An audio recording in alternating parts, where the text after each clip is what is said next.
안녕하십니까. 암호화폐 정보를 전달해드리는 닥터 비트맨입니다. 네, 힘겨운 월요일이 지나 화요일이 밝아왔습니다. 요즘 날씨가 지속적으로 추워지고 있는데 항상 몸 관리 신경 쓰시길 바라겠습니다. 네, 몸이 가장 1순위가 되어야 하지 않나 생각이 드네요. 네, 그러면 제가 준비해온 소식으로 넘어가도록 하겠습니다. 네, 현재 암호화폐 시장이 하락을 하고 있는 가운데 거래량이 감소했다는 소식이 나오고 있습니다. 한번 보도록 하겠습니다. 네, 한 리서치에서 비트코인 메이저 거래소의 거래량이 전날 대비 감소했다 언급을 했습니다. 네, 암호화폐 전문 데이터 분석 및 제공 플랫폼이죠. 토큰 게이저에 따르게 되면 9일 18시 기준 비트코인의 글로벌 평균 시세는 7,455.57달러로 시가총액은 1,350억 272만 달러를 기록했습니다. 네, 주요 암호화폐 거래소 내 비트코인의 최근 24시간 거래량은 1억 2,448만 달러를 기록하면서 전날 대비 감소를 했는데요. 네, 비트코인의 시가총액 점유율은 66.74%를 기록을 했습니다. 비트코인 평균 블록 생성 시간은 9.8분을 기록했다고 언급이 나왔네요. 네, 비트코인뿐만 아니라 이더리움 또한 거래량이 하락을 하고 있다고 하는데요. 네, 마찬가지로 플랫폼 토큰 게이저에 따르게 되면 9일 12시 기준 이더리움의 글로벌 평균 시세는 149.98달러로 시가총액은 163억 4,142만 달러를 기록했다고 합니다. 네, 글로벌 메이저 거래소 내 이더리움의 최근 24시간 거래량은 3,635만 달러로 전날 대비 감소를 했다는 소식이 나왔습니다. 네, 비트코인과 이더리움의 거래량이 전날 대비 소폭 감소했다는 소식입니다. 네, 이 거래량과 가격 간에는 같이 움직이는 모습을 자주 보여주고 있는데 거래량이 증가했다는 소식이 가득했으면 좋겠다는 생각이 듭니다. 네, 비록 비트코인의 거래량은 하락을 하고 있지만 비트코인의 보유 주소 수는 역대 최대치를 찍었다고 합니다. 네, 과연 얼마나 증가를 했는지 한번 보도록 하겠습니다. 네, 비트코인의 보유 주소수가 역대 최대치를 찍었습니다. 2,839만 개라고 하는데요. 네, 벤처캐피탈 아본벤처스에 따르게 되면 비트코인을 보유한 주소수가 역대 최대치인 2,839만 개를 기록을 했습니다. 네, 다만 하나의 주소가 많은 UTXO 블록체인에 기록된 거래 내역 중 사용되지 않은 거래 정보를 가지고 있을 수 있고 하나의 지갑이 여러 개의 주소를 보유할 수 있으며 사용자 한 명이 여러 개의 지갑을 보유할 수도 있기 때문에 실제 비트코인의 홀더 수는 이보다 더 적을 수 있다 설명을 했는데요. 네, 반대로 커스터디 업체 거래소가 하나의 주소에 고객 자금을 보관하고 있는 경우도 있기 때문에 이 경우 전체 비트코인 홀더 수가 과소평가될 수 있다고 덧붙였습니다. 네, 아본벤처스는 거래소에 암호화폐를 보관 중인 투자자 수가 많기 때문에 실제 비트코인 홀더 수는 2,839만 명을 웃돌 것이라고 진단을 했습니다. 네, 비트코인의 보유 주소수가 크게 증가를 해 역대 최고치를 찍었다는 소식이었습니다. 현재 가격이 지속적으로 하락을 면치 못하고 있지만 누군가는 이런 와중에도 계속 매집하고 있다는 증거이겠죠. 네, 과연 이 시기에 매집을 하고 있는 사람들은 누구일까요? 네, 최근 계속해서 나오는 내용들을 보게 되면 기관 투자자이지 않을까 하는 합리적인 생각을 할 수가 있는데요. 네, 현재 미국의 기관 투자자들이 포트폴리오 분산을 위해 암호화폐에 투자하기 시작을 했다고 합니다.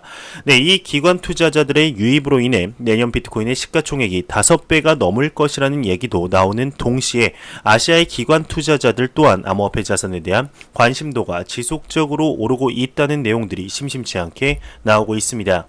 네, 이 기관 투자자들이 하락세를 면치 못하는 지금 시기에 암호화폐 시장에 투자하는 이유는 과연 무엇일까요? 네, 암호화폐를 투자하고 있는 지금 기관을 따라가야 할지 개미들을 따라가야 할지 조금만 생각하면 답이 나오지 않나 하는 생각이 들게 됩니다. 네, 2019년이 슬슬 마무리가 되어가고 있습니다. 2019년 참 다사다난한 해였죠. 네, 어떻게 올해 시작하면서 기원했던 일들은 잘 되셨나요? 네, 암호화폐 시장은 애매하지 않을까 생각이 듭니다. 네, 비트코인의 경우 연초 대비 크게 상승을 했지만 다른 알트코인의 경우는 오히려 하락을 하는 일도 있었는데 2019년 상위 10개의 암호화폐에 대한 검토가 이루어졌습니다. 네, 과연 최고의 성적을 보인 코인은 무엇일지 한번 보도록 하겠습니다. 네, 블룸버그가 2019년 상위 10개의 암호화폐에 대한 검토가 이루어졌습니다. 바이낸스 코인이죠. BNB 토큰이 최고의 성적을 거뒀다고 하는데요. 네, 블룸버그 통신은 매년 10대 암호화폐에 대한 리뷰를 발표했습니다. 스텔라와 리플 XRP가 성적이 가장 나쁘고 올해 2배 상승한 비트코인이 2위를 차지했는데 대망의 1위는 바이낸스 코인 BNB가 차지했다고 합니다. 네, 바이낸스 거래소의 생태계의 토큰인 BNB는 올해 150% 가까이 급등을 했다고 하는데요. 네, 블룸버그는 이 토큰을 2017년 도입 이후 암호화폐 헤지펀드와 대형 트레이더들이 가장 선호하는 상품이다 평가를 했습니다.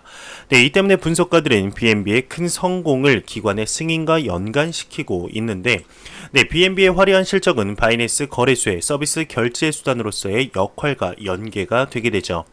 네, BNB는 보유자가 거래 수수료 할인 및 세계 최대 중앙 집중식 거래소인 바이낸스에 대한 기타 혜택을 얻을 수 있도록 하며 기본적으로 고객을 위한 충성도 프로그램을 역할을 하고 있습니다. 네, 트랜잭션 마이닝이라는 개념으로서 이제 수요를 뒷받침하기 위해 토큰을 소각하는 것은 결국 바이낸스 코인의 성공을 가져다 주었는데, 분기마다 바이낸스는 3개월간의 거래량을 기준으로 BNB를 소각하고 있죠. 네, 2020년 총매 및 과제를 한번 보도록 하겠습니다. 새해를 앞두고 바이낸스는 발전을 공고히 하기 위해 최선을 다하고 있다고 하는데요. 네, 장펑자오 바이낸스 CEO는 이러한 성공 여정을 계속하기 위해서는 러시아, 터키, 인도 등 거래소에 관심을 보여온 여러 나라를 방문했다고 합니다. 네, 자오는 인도 법정 화폐와 암호화폐 거래소 와지르 X와 탈중앙화 어플리케이션 탐색기 뎁 리뷰를 인수했다며 내용이 마무리되고 있습니다. 네, 바이낸스의 BNB 토큰이 가장 큰 성장세를 보여주었다고 하는데요. 네, 반면 많은 호재를 몰고 다녔던 리플 XRP의 약세가 눈에 띄는 한 해였습니다. 네, 참 안타까운 일이죠. 다가오는 2020년 비트코인의 반감기가 오면서 많은 분들이 큰 가격의 상승이 있지 않을까 기대하고 있는데요. 네, 이러한 기대에 힘입어 올해와는 다른 힘있는 암호화폐 시장의 모습을 보여주었으면 좋겠습니다. 네, 그러면 코인 마켓캡에서 가격 보고 다음 내용으로 보도록 하겠습니다. 네, 코인 마켓캡에서 메이저 탑10 코인의 전반적인 가격을 보도록 하겠습니다. 네, 시가총액 1위의 비트코인의 경우 0.8% 하락하며 890만원대, 이더리움이 0.3% 하락하며 17만 8천원대, 리플 XRP가 1.26% 하락하면서 272원대를 보여주고 있습니다. 네, 비트코인 도미넌스 같은 경우는 전날 대비 크게 다르지 않은 66.8%로 암호화폐 시장에 매우 강력한 비트코인의 시가총액 점유율을 보여주고 있네요. 네, 그러면 다시 본론으로 들어가겠습니다. 네, 암호화폐 선진국 하면 떠오르는 국가가 어디일까요? 네, 미국을 떠올리시는 분들도 있겠지만 단연코 일본이라고 볼 수가 있습니다. 네, 일본 금융청인 FSA의 경우 암호화폐 투자 지침서를 발행하며 꾸준히 암호화폐 시장의 선점 효과를 누리려는 모습을 보여주고 있는데, 네, 이러한 친암호화폐적인 모습을 보이는 와중에 암호화폐 선진국으로서 굳히기에 들어간 모습을 보여주고 있습니다. 네, 한번 보도록 하겠습니다. 네, 일본 의원은 암호화폐 세제 개혁으로 일본을 선진적으로 만들자는 프로젝트를 출범했다고 합니다. 네, 재정금융위원회에 소속하는 일본 유신회의 오토 키타 슌 의원은 정치 커뮤니티 폴리폴리를 통해서 암호화폐 세제개혁 프로젝트를 발족을 알렸습니다. 네, 이 프로젝트는 규제개혁을 실시하고 일본을 암호화폐 선진국으로의 슬로건을 이제 내걸고 있다고 하는데요. 토큰 경제 정치 커뮤니티를 만드는 것을 목표로 하는 폴리폴리는 정치가가 의뢰한 미션에 참여하고 응원하는 프로젝트를 앞으로 진행할 수 있는 것이라고 합니다. 네, 오토키타 의원은 암호화폐가 세계의 주류가 되어가고 있는 반면 일본은 규제가 강하기 때문에 뒤처지고 있다 언급을 하고 있는데, 지금의 상황을 개선해 일본을 암호화폐 선진국으로 블록체인 기술의 미래에도 기여할 것이라고 덧붙였습니다. 네, 암호화폐 세제 개선 방향에 대해서 이제 다음 4가지를 꼽고 있는데요. 네, 분리 과세, 암호화폐 거래의 손실, 암호화폐 간의 매매, 실생활에서의 암호화폐 결제를 꼽고 있습니다. 네, 일본을 암호화폐 선진국으로서 굳히기에 들어간 모습이라는 내용이었습니다. 네, 일본의 경우 기사 내용에서도 나왔듯이 많은 제도권으로의 도입이 있었지만 현재 2019년 9월 암호화폐 규제를 강화하면서 ICO를 하기가 바늘구멍에 통과하는 것보다 어렵다는 이야기들이 나오고 있는데요.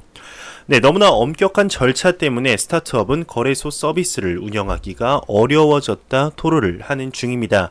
네, 그래서 이러한 규제를 조금 풀며 세제 개선 방향에 대해 언급을 한 것이죠.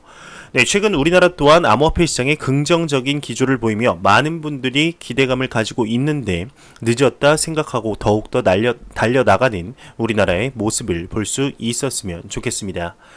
네, 일본의 소식에 이어서 중국의 소식이 두 가지가 나왔습니다. 바로 보도록 하겠습니다. 네, 중국 매체에서 화웨이 및 주요 은행 통신사와 제휴를 통해 암호화폐 테스트를 시작할 것이다 언급이 나왔습니다. 네, 중국 주요 경제 매체인 카이징의 보도에 따르게 되면 중국 중앙은행인 인민은행은 화웨이와 중국 대형 시중 은행들과 제휴하면서 선전과 수저우의 디지털 화폐 테스트에 들어갈 것으로 보인다고 합니다. 네, 이 문제에 정통한 한 사람은 카이징에게 국가 파일럿 디지털 화폐의 명칭인 DCEP가 PBOC에 매우 중요하다고 말했다고 하는데 시범 사업을 벌이기로 한 국유 시중 은행들과 비공개 회의를 열었습니다. 네, 현재 시범 운영 중인 국유 상업은행, 공상은행, 농업은행, 중국은행, 건설은행은 4곳에 불과하지만 이들 기관이 중소은행에 탑승해 새로운 협력 모델을 발굴할 것이라는 기사도 있는데요. 네, 3대 이동통신사도 은행과 함께 새로운 화폐의 지갑 앱을 개발하기 위해 가세했다고 합니다. 네, 11월 말 중국인민은행 부총재 파니페이는 중국이 디지털 화폐 개발을 완료하고 시범 계획에 착수했다고 예고한 바가 있는데요. 네, 그는 이달 초 화웨이 선전 본사를 방문해 PBOC와 중국 통신 대기업과의 전략적 제휴를 체결하고 금융기술 연구를 진행했다고 합니다. 네, 이러한 소식과 더불어서 CBDC 시범 사업이 선정과 수저우부터 시작될 것이라는 소식도 같이 나왔습니다. 한번 보도록 하겠습니다. 네, 한 소식통에서 중국의 CBDC 시범 사업이 선정과 수저우부터 시작할 것이다 언급을 했습니다. 차이징 등 중국 복수 유력 미디어에 따르게 되면 중국 중앙은행 발행 디지털 화폐죠. DCEP가 광둥성 선전 그리고 장수성 수저우에서 우선적으로 발행될 것이라는 관측이 나왔습니다. 네, 해당 시범 프로젝트는 인민은행이 주도하며 중국 4대 은행과 3대 이동통신사가 이제 참여를 한다 비슷한 내용인데요. 네, 지난달 28일 파니페이 인민은행 부총재는 DCEP 설계 표준 재정 테스트가 마무리됐다고 언급하면서 시범 사업을 진행할 것이라고 예고한 바가 있었습니다. 네, 또 다른 인민 관계자는 DCEP를 결제 시스템에 도입하는 테스트도 진행을 했고 현 결제 시스템이 이미 어느 정도 디지털 화폐를 지원하고 있기 때문에 큰 개조는 필요 없다 언급을 했네요. 네, 중국의 CBDC 시범 사업이 선정과 수저부터 시작할 전망이라는 소식이었습니다. 네, 미 달러의 패권에서 벗어나기 위해서 강력하게 밀어붙이고 있는 이 중앙은행 발행 디지털 화폐는 과연 중국 내에서만 쓰려고 할까요? 네, 이 DCEP를 통해서 어떠한 큰 그림을 그리고 있을지 그 속내를 알 수가 없는데요. 네, 이러한 중국의 기조 속에서 미국도 빠른 선택을 해야 할 것으로 보입니다. 네, 개발 진척 상황만 보자면 중국이 미국을 크게 앞지르고 있는 상황인데 미국도 이 상황을 모르지 않을 것입니다. 네, 앞으로 미국이 어떤 식으로 대응을 하게 될지 그 기추가 주목이 되게 되네요. 네, 매일같이 나오는 소식이 있습니다. 바로 리플 XRP에 관한 소식인데요. 리플의 임원이 리플의 시스템 도입을 위해 한국은행과 금융감독원을 이미 만났었다고 합니다. 과연 무슨 내용인지 한번 보도록 하겠습니다. 네, BIIC 2019에서 리플 임원은 정확한 유스케이스로 당국을 설득해야 한다 언급을 했습니다. 네, 2019년을 돌아보는 2019 블록체인 산업혁신 컨퍼런스가 지난 4일 서울 파르나스 인터콘티넨탈에서 열렸습니다. 네, 2019 BIIC는 산업 국내외 전문가들을 초빙해 현장의 목소리를 듣고 해법에 대해 논하는 자리로 마련이 됐는데요.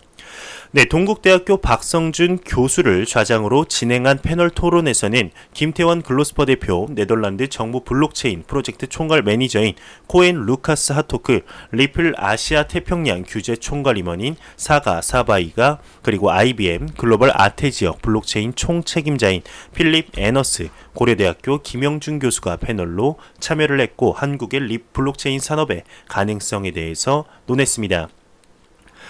네, 리플의 사가사바이 이사는 블록체인이 등장하면서 금융과 은행권의 신뢰에 대해서 언급을 했는데 송금과 페이먼트를 대체할 수 있을 것처럼 보였지만 변화를 위해서는 규제 당국과 정부와의 협업이 중요하다 밝혔습니다.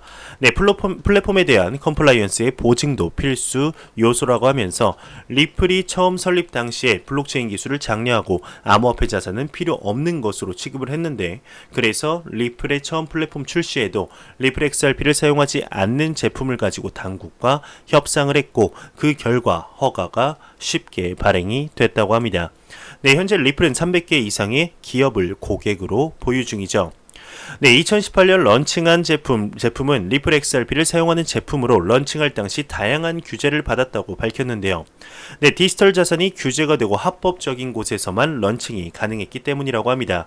네, 현재 리플렛은 미국, 멕시코, 필리핀에 출시가 됐고 호주에서도 런칭할 계획으로 진행 중이라고 하는데 네, 사가사바이 이사는 정확한 유즈 케이스를 전달해 설득해야 한다며 현재 계속 유즈 케이스를 만들어내고 정부와 금융당국이 지속적으로 교육하는 것이 중요하다 언급을 했습니다.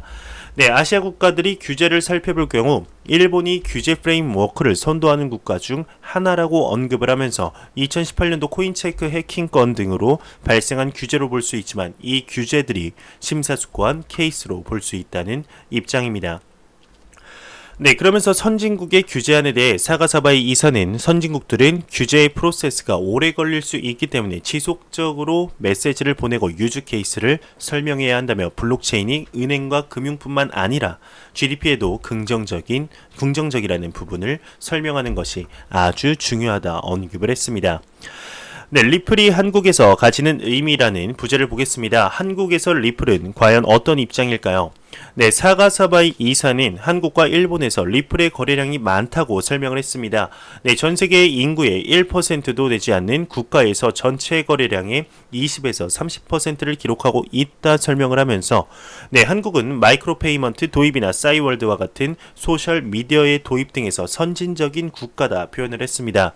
네, 금융의 영역에서도 많은 파생 상품들이 한국에서 나왔음을 설명하면서 한국은 새로운 기술을 접목하는 것을 두려워하지 않기 때문에 G20과 협력해 프레임워크를 만들고 세계적인 프레임워크를 만들 필요가 있다 밝혔네요. 네, 리플의 시스템을 도입을 위해 한국의 중앙은행이나 이제 규제 당국과 금융감독원과도 만났음을 밝혔는데 디지털 자산의 여러 상품들을 설명하고 지속적으로 협업하려는 노력이 지속되고 있다고 합니다.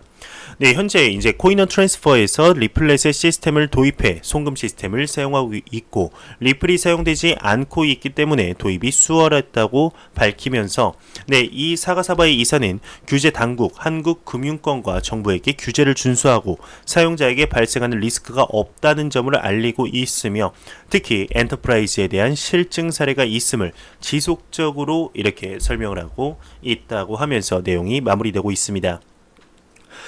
네, 리플 임원의 언급 내용을 보았습니다. 네, 리플의 임원이 계속해서 당부하는 것이 그것이죠. 바로 각국 정부와의 이제 긴밀한 협업 그리고 신뢰입니다.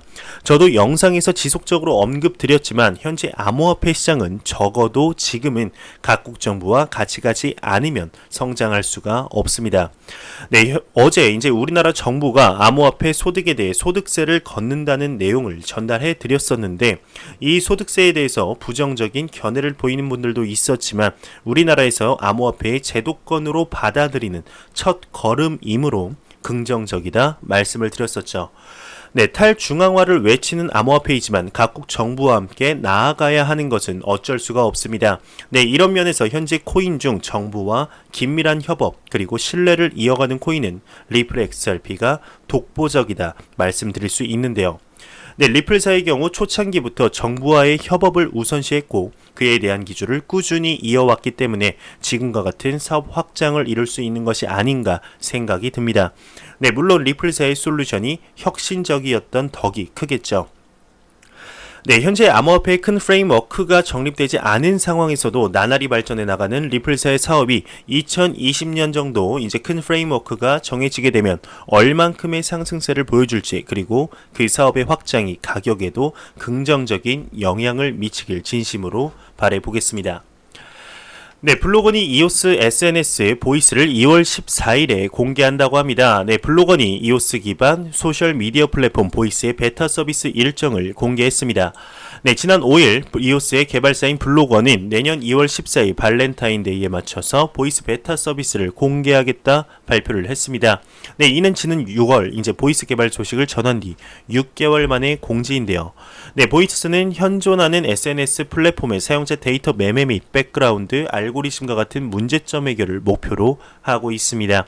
네, 플랫폼이 수익을 가져가는 구조에서 벗어나 사용자들이 직접 토큰 이코노미를 구축하고 그 안에서 토큰이라는 보상도 얻어갈 수 있는 방식인데, 네, 기존 블록체인 기반 SNS와의 차별점은 분산형 ID 도입에 인재 신원 인증을 진행한다는 점입니다. 네, 사용자가 KYC를 마칠 경우 이에 따른 보상으로 보이스 토큰을 지급한다고 하는데요. 네, 생태계 참여로 획득한 보이스 토큰은 자신이 직접 사용하거나 타인에게 양도할 수 있다고 합니다. 네, 이기호 이오스 얼라이언스 한국 커뮤니티 매니저는 보이스라는 이름에는 목소리를 내는 권리라는 뜻이 담겨져 있다며 토큰 이코노미를 적용해 목소리를 내는 권리를 양도할 수도 자신의 코멘트를 플랫폼 상단에 노출시킬 수도 있다, 이렇게 설명을 했습니다. 네, 비트메인의 주주총회에서 잔쿼터안 상정안이 부결됐습니다. 우지한 지지층이 굳건하다고 하는데요. 네, 암호화폐 미디어 블록비트에 따르게 되면 9일 오전 열린 비트메인 주주총회에서 잔쿼탄이 모든 이사들을 파면시키고 스스로를 유일한 이사로 임명하는 안건을 상정했으나 부결됐습니다.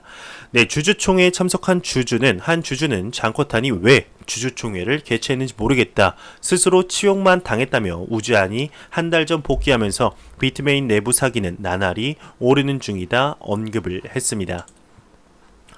네, 원희룡은 제주 블록체인 특구 지정에 재도전하겠다 언급을 했습니다. 네, 뉴스원에 따르게 되면 제주 특별자치도가 블록체인 특구 지정에 재도전한다고 합니다.